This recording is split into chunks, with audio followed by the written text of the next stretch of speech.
dikit gitu ya. Kalau perlu umpamanya, oh tangan saya M pakai S gitu. Biasanya ya lebih.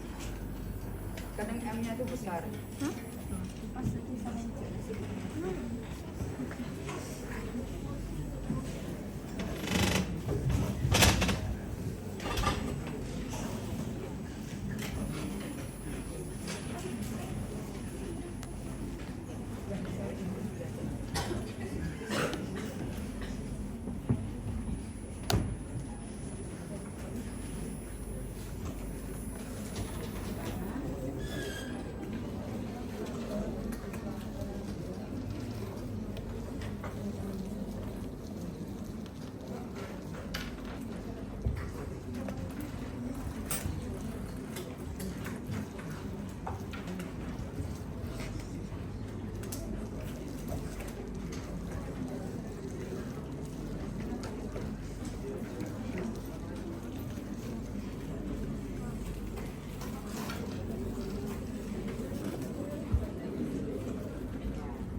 Di atas tempat tidur, maka jangan lupa dulu ya. Kayak apa? Selalu jangan lupa minta untuk melakukan pengukuran tinggi badan dan berat badan, ya. Jadi kemudian pasien bisa untuk tidur. It's okay. Bednya itu diposisikan dokter hadir di sebelah kanan pasien.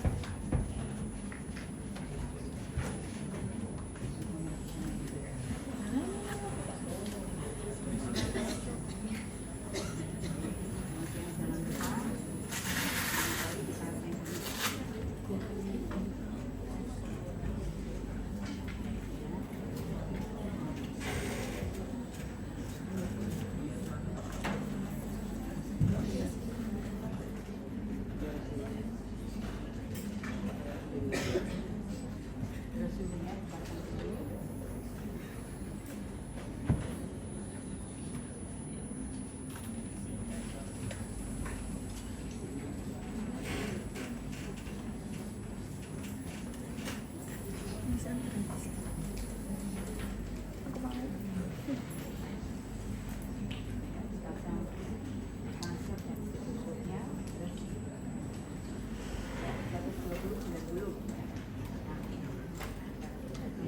Biarkan dulu kakinya dihitung berapa kali per menit ya, 100 kali per menit.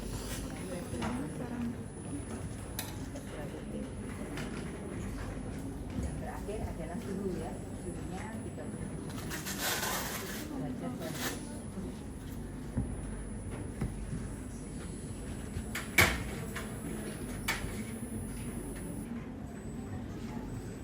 Baik, berikutnya boleh duduk. Jangan lupa lepas baju, dan biasanya untuk PS-nya itu laki ya kalau kita dulu. Buka maskernya. Nah, perhatikan AICD-nya ya. Lihat apakah mukosa palpebral animus atau tidak. Ya. Kemudian di sini lihat bawah, Mas. Lihat skleranya, iterus atau tidak. Ya. Kemudian di sini bibirnya ya. Sianosis atau tidak ya. Dan selalu merokok, tidak pernah merokok. Tapi walaupun ini kelihatan hitam, tapi menurut saya dia masih buka mulutnya, buka. Nah ininya ya, ini masih merah ya. Oke, terus ujung-ujung jarinya ini ya, ini masih merah ya. Jadi sianosis bisa dilihat di situ. Satu pada bibir dan pada ujung-ujung kuku ya. Ini masih bagusnya. Bagus ya. CRP-nya baca kurang dari 2 detik, sudah kembali. Baik. Kemudian sianosis dyspnoe ya. Dyspnoe itu bisa dilihat satu dari adakah pernapasan cuping hidung, ya, kembang-kempisnya hidung. Dua, adakah full breathing, bernapas lewat mulut, ya. Nah, biasanya bernapas lewat mulut itu sebenarnya usaha untuk mengeluarkan CO2 secepat-cepatnya. Tujuannya itu sebenarnya. Inspirasi lewat hidung, keluarnya lewat mulut. Baik. Jadi full breathing itu sebenarnya ini otot bantu napas. yang membantu paru untuk mengeluarkan CO2 secepatnya, pakai push rate breathing, gitu ya. Baik. Nah, berikutnya setelah itu kita lihat bagian leher, ya. Idealnya pemeriksaan paru memang duduk, ya. Seperti Mas di sini tidak ada masalah duduk, atau kalau pasien klinisnya masih bagus, kita periksa di poli, boleh sambil duduk. Tapi kalau pasien sudah masuk UGD, biasanya nggak bisa duduk ya, lemah kaunya, kita posisikan backnya 30 derajat. Oke. Kemudian kita lihat lehernya, ya, inspeksi dulu apakah trakea di tengah. Ya. Terus dari inspeksi mungkin ada jejak-jejak, ya, pembesaran lainnya, pembesaran kelenjar tiroid, ya, parotis di sini, parotis, tiroid, atau pembesaran kelenjar regional lain yang dilihat dengan cara inspeksi, dan trakea di tengah. Oke. Dilanjutkan dengan palpasi, ya, apakah trakeanya ada di tengah, gitu ya, seperti ini. Nah, kemudian bisa kita lihat di sini dari belakang juga boleh tentang pembesaran kelenjar ini. Nah, ini submanipularis, mentalis, terus bisa langsung ke belakang auricle, ya, terus bagian depan, terus di scalenus itu depannya sternocleidomastoideus, itu scalenus, terus supraclavicular, ya, terakhir axial, ya. Itu kita lihat apakah ada pembesaran kelenjar. Kalau sudah ada pembesaran kelenjar, kita nilai 1. Lokasi kelenjarnya di mana, 2. Jumlahnya yang kamu raba ada berapa, 3. Permukaan kelenjar itu halus atau berdunggul-dunggul, 4. Apakah konsistensinya gimana. Normalnya kelenjar itu walaupun dia membesar, itu harusnya padat kenyal. Kalau sampai padat keras, biasa mengarahnya ke malignansi bisa. Kalau masih sesuatu yang sifatnya benigna atau jinak, infeksi, itu adalah padat kenyal. Tapi kalau sudah mulai padat keras, ya seperti itu, ya. Terus nyeri tekan, adakah kelenjar yang ada periksa tadi dia merasa nyeri pada waktu dilakukan penekanan, ya. Terus mungkin selain konsistensi, nyeri tekan juga mungkin di dalamnya ada cairan fluktuasi, letek-letek gitu, ya. Jadi ada abses. Terus kalau memang ada pembesaran di situ, nilai permukaan daripada kelenjar yang besar, dia itu normal-normal seperti kulit biasa, seperti kulit sekitarnya, atau di situ ada tanda-tanda radang, dia mulai kemerahan, kemudian mungkin ada selain pembengkakan, kemerahan, mungkin kulit di permukaannya itu sudah mulai ada luka terbuka, gitu, ya. Misalnya scrofluderma. Scrofluderma itu sebenarnya kelenjar limfadenitis TB, ya, limfadenitis TB, yang dia mengalami sekunder infeksi dan dia pecah. Jadi permukaannya itu sobek gitu, keluarkan nanah. Bisa seperti itu, ya. Nah, berikutnya adalah setelah pembesaran kelenjar, jangan lupa nilai adakah sternocleidomastoideusnya yang mengalami hipertrofi, ya. Kalau sternocleidomastoideusnya ini untuk Mas Aziz normal-normal aja, ya. Beliau tidak pernah memakai otot bantu napasnya secara kronis. Kapan otot bantu napas itu akan mengalami hipertrofi? Bila dipakai hampir setiap hari, ya. Karena parunya sudah tidak maksimal melakukan fungsinya, maka otot bantu napas itu mulai bekerja. Nah, kalau bekerjanya otot bantu napas itu dalam waktu lama dan rutin, lama-lama ya seperti olahragawan yang melatih ototnya, dia mengalami hipertrofi, ya. Nah, sudah, jangan lupa cek GVP, ya. Kalau GVP saya kira di kardio, tapi ini juga, ya, lihat sininya oleh kanan. Sini Mas Aziz, GVP-nya tidak meningkat, ya. Biasanya ada dilatasi vena gitu, ya, dilatasi vena di sini. Ya, oke, Mas, sekarang duduk lagi, langsung kita lakukan pemeriksaan fisik. Kalau kita melakukan pemeriksaan fisik bagian depan, ya, tangan pasien ada di samping atau di belakang. Coba dilakukan inspeksi. Normal, ya, normal di dada, ya. Kita nilai apakah ada jejak, ya, kemudian ada mungkin benjolan-benjolan di permukaan dinding dada. Kalau ada benjolan dinding dada juga harus dinilai. Tadi kelenjar sama dengan massa, ya. Kalau ada benjolan di dinding dada sini, ya harus dinilai volumenya. Jadi panjang kali lebar kali kedalaman, sama dengan kelenjar tadi juga volumenya harus dilihat. Selain itu sama konsistensinya, apakah dia melekat pada dasarnya atau tidak, ya, mobilitas, ya. Kemudian konsistensinya padat keras atau padat lunak, kemudian juga nyeri tekan tidak, ya, seperti itu.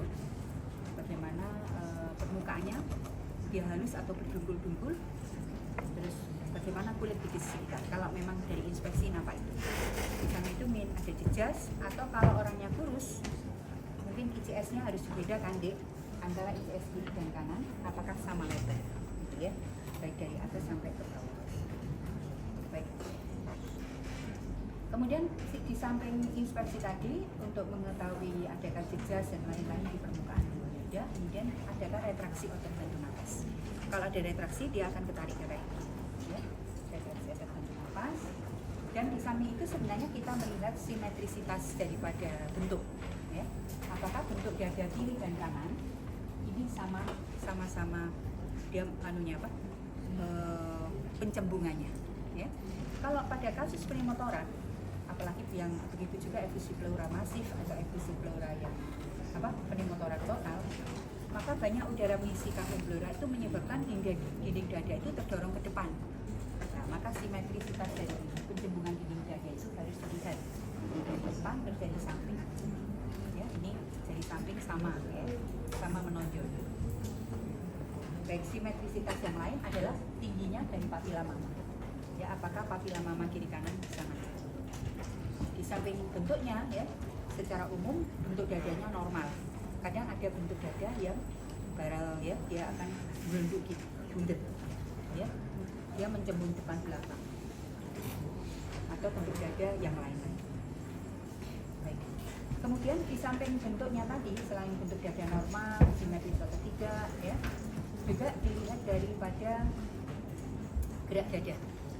Apakah gerak dadanya itu simetris? Coba Mas. Nah, ini ya. Nah, kalau Mas Asis gerak dadanya ini masih simetris, ya. Nah, kemudian baru kita lakukan palpasi. Palpasi, ya. Kalau dari depan 3 area, ya. Ini, ya.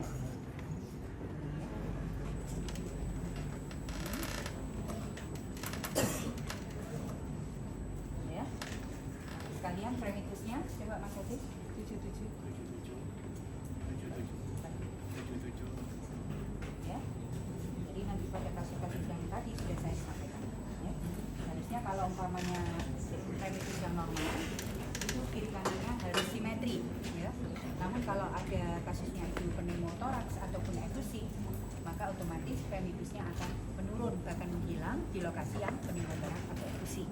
Kalau kasusnya itu pneumonia, ya, apalagi pneumonia lobuler yang jelas. Sebab kalau pneumonia interstisial, bentuk pneumonia itu pemeriksaan fisiknya tidak nampak perbedaan, hanya rologi saja, ya.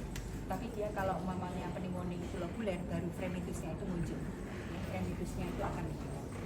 Nah, jadi pada palpasi tadi, selain gerakannya tertinggal, ya, kalau pada efusi pneumotorak ataupun pada kasus-kasus lain, ya, di daerah lain itu akan tertinggal. Kalau pada pneumotorak itu fremitus juga akan menurun, ya. Tapi pada pneumonia dia akan hilang. Kemudian berikutnya adalah perkusi, ya.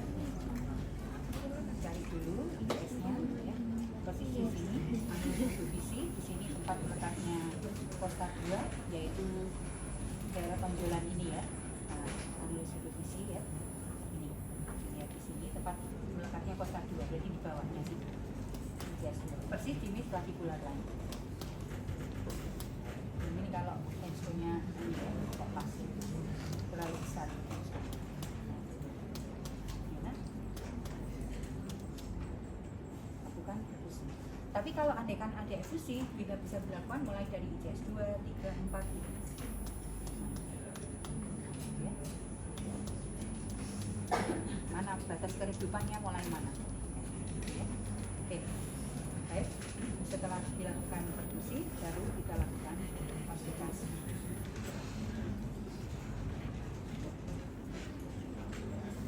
Ya, dengarkan suara nafas dan suara nafas tambahan, suara nafas dasar dan tambahan. Ya.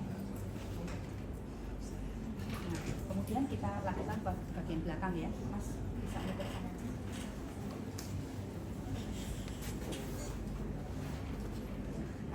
Kalau periksa belakang berarti tangan ada di depan. Ya. Coba dilihat, ya.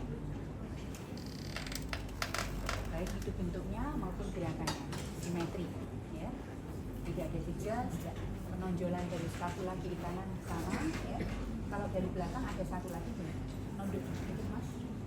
Nah ini kelihatan ini apa namanya vertikalis, thoracalis, ya.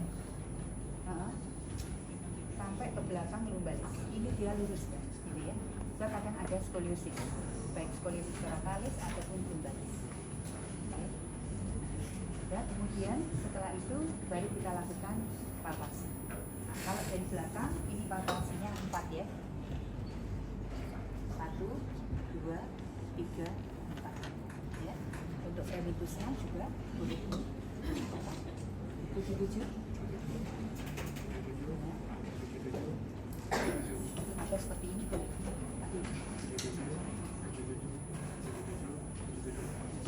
Ya, ini di atas skapula, ini tengah skapula, bawah skapula ya. Terus ke bawah lagi. Kemudian perkusik. Biasa ya.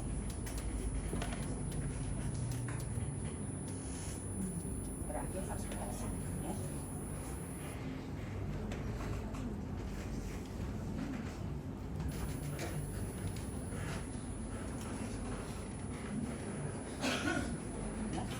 Dengarkan suara nafasnya dan adakah suara-suara tambahan.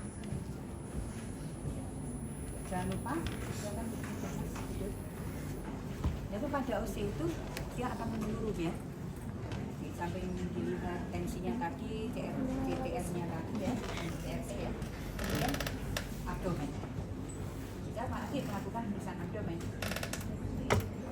Biasanya pada waktu adik melakukan itu nanti pengisi akan mengatakan tidak ada data. Tapi jangan lupa selalu lakukan ya. Jadi kepala, leher, dada, abdomen sampai ekstremitas, plexon ya. Nah, biasanya untuk mempersingkat waktu kita akan tidak ada data selontar ya. Dan terakhir adalah ekstremitas ya.